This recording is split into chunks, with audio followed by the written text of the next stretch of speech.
Hey everybody, welcome back to my channel, Fish Den 365, and welcome back to Topwater Tuesday. Today, we're going to talk about how to maximize your topwater fishing by choosing the right line for the technique that you're fishing. And we're also going to talk about correct rod and reel when considering that line as well.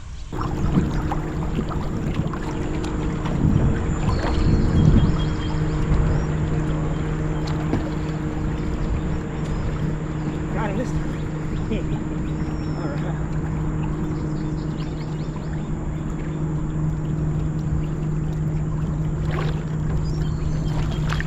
Quite hard here.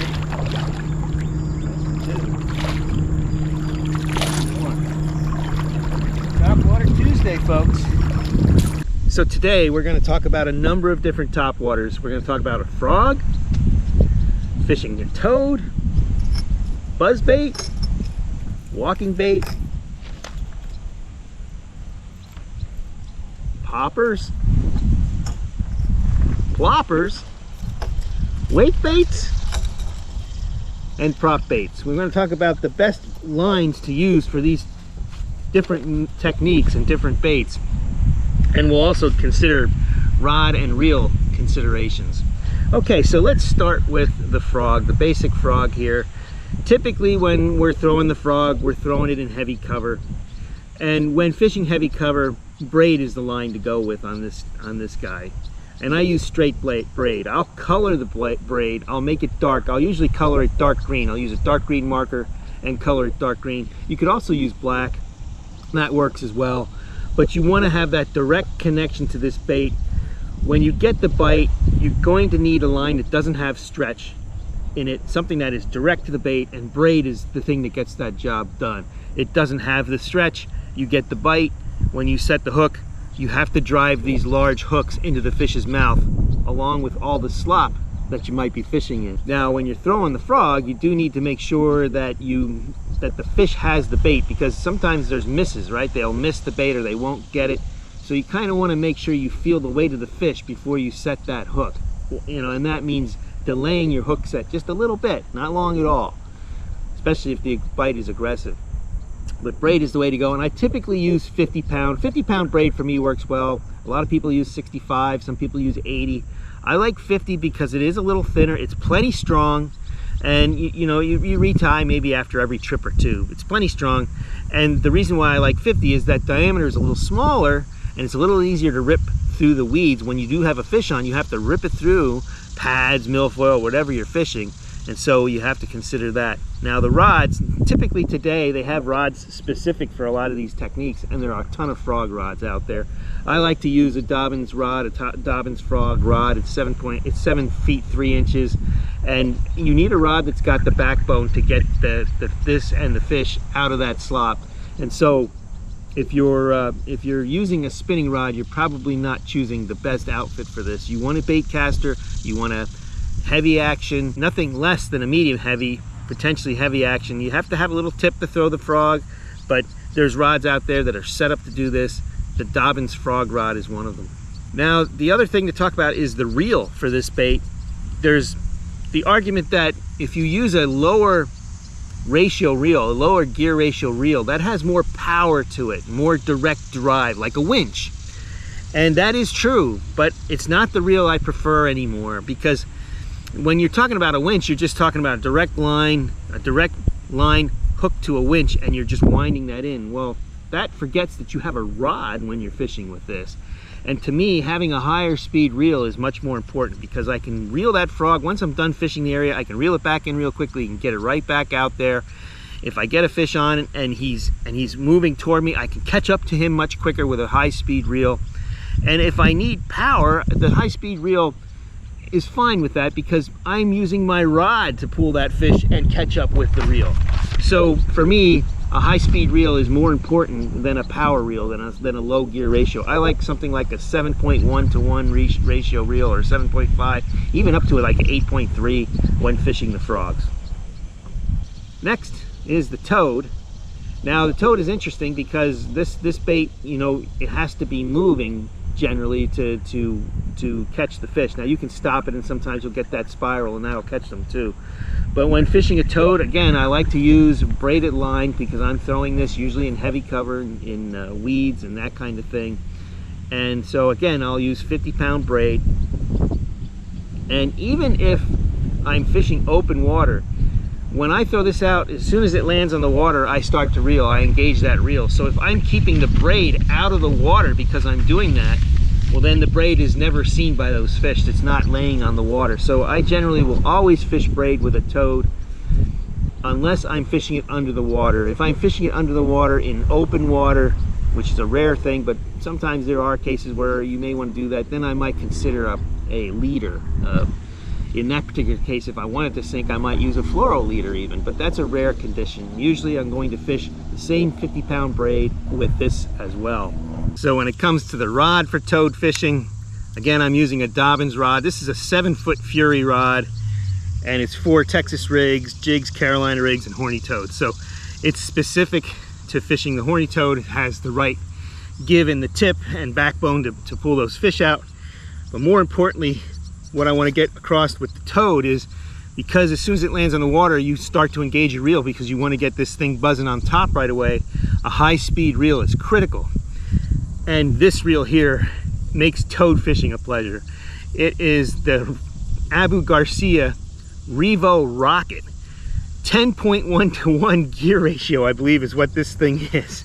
Crazy speed. This thing makes fishing a toad very pleasurable because all you do is you throw it out there. As soon as it hits the water, you just lift the rod up and start reeling, and it comes right up. Like immediately it's on the surface. So a high-speed reel is critical when fishing a toad. Okay, let's go to the buzzbait. So buzzbait fishing, I look at, is very similar to toad fishing. You know, it's just that this is coming through a little less dense cover, right? You can fish this over weeds and through some stuff, but I'll throw this where there's a little bit more open water, or at least on the surface.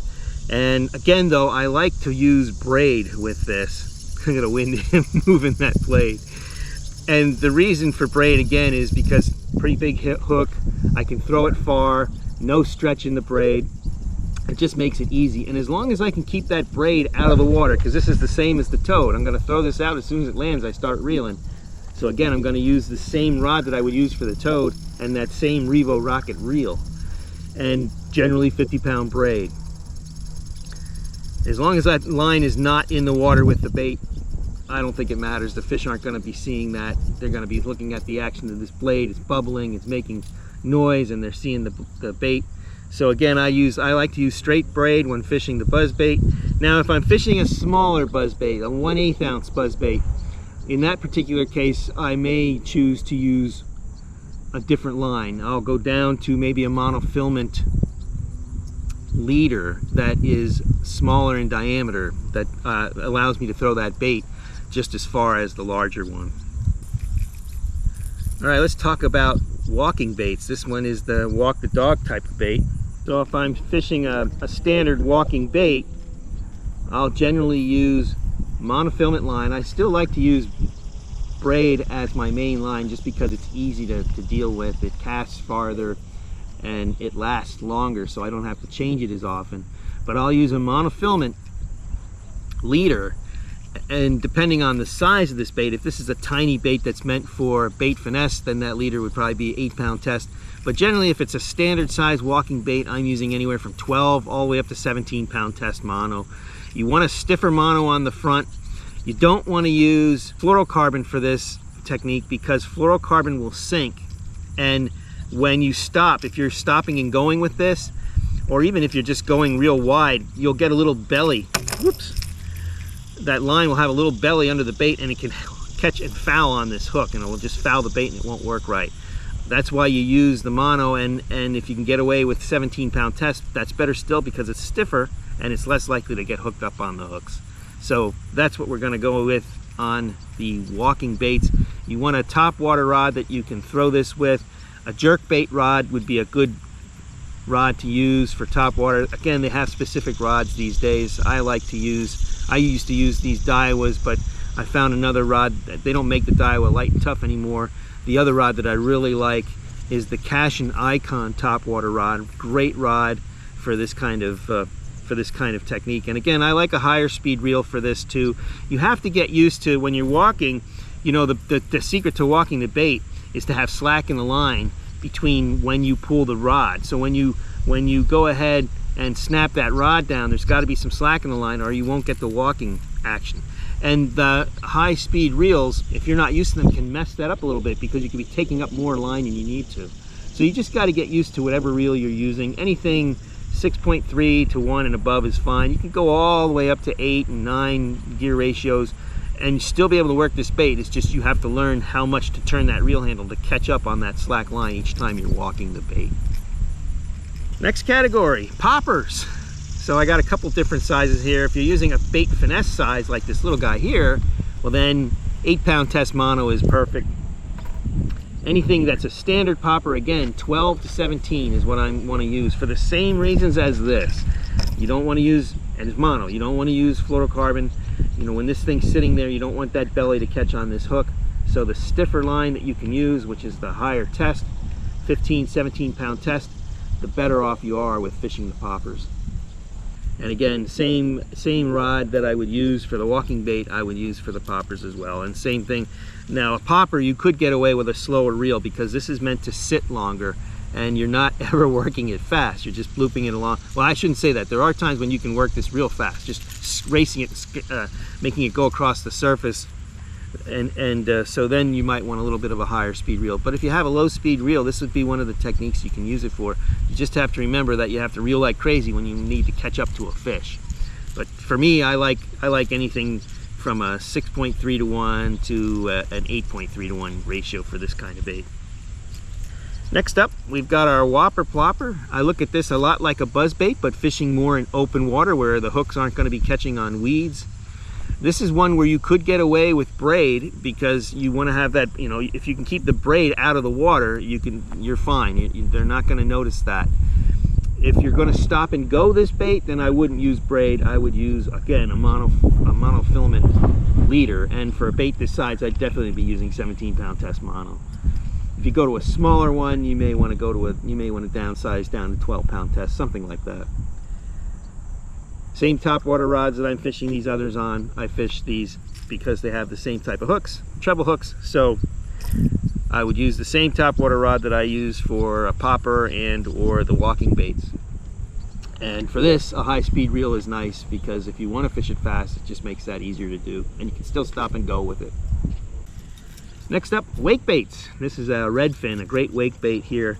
So this is a technique where I like to use braided line with a leader, monofilament leader, again for the same reasons we talked about earlier. And this is another one where you can use a slower gear ratio, because this one you actually want to make it slow retrieve on the surface, and so a slower gear ratio could make that easier for you to do. A fast gear ratio, even though you're reeling slow, it can make the bait go under. So 6.3 to 1, something like that is a good gear ratio for the reel that you want to use when you're using a wake bait. The rod, again, we're using treble hooks. I'm just going to use my standard topwater rod. That'll work fine. And generally I would use 17-pound test with this as well. Last but not least, we have the prop bait, and this one you can get the line in two areas, right? You can still catch that line on the hook, but you can also wrap it around the prop. So again, you're going to be using monofilament. 17-pound test is usually good for these type of baits, because you're ripping them forward and you want some stiff line that won't catch on the blade or the hooks. Same topwater rod. High speed reel is nice because you can rip it faster. You can fish it slower still, even with the high speed reel, but it's good to have something that's a little higher speed if you want to rip this forward and catch up on the line. And again, I would use that same topwater rod that I'm using when I'm talking about these other types of baits like the poppers and the walking baits. Okay, a couple other considerations. You know, can you use fluorocarbon, and when should you do that? Well, anytime you could keep the line out of the water, then that doesn't, you're not going to get hooked up. There's no chance for the line to sink and catch onto the, get a belly in it and catch onto the hooks. So fluoro would work fine for any of those situations. So you could get away with fluoro, say fishing with a buzzbait, as long as you keep that line out of the water. So there's applications where you can get away with fluoro if you don't want to change and you want to try one of these other baits. And then the other thing is, you can go like on a walking bait. This gets interesting because of how things work with mono. You know, there's quite a bit of stretch in mono, so when you're twitching this bait, you have to have a pretty hard twitch, a pretty solid twitch to get this thing to react when you have mono.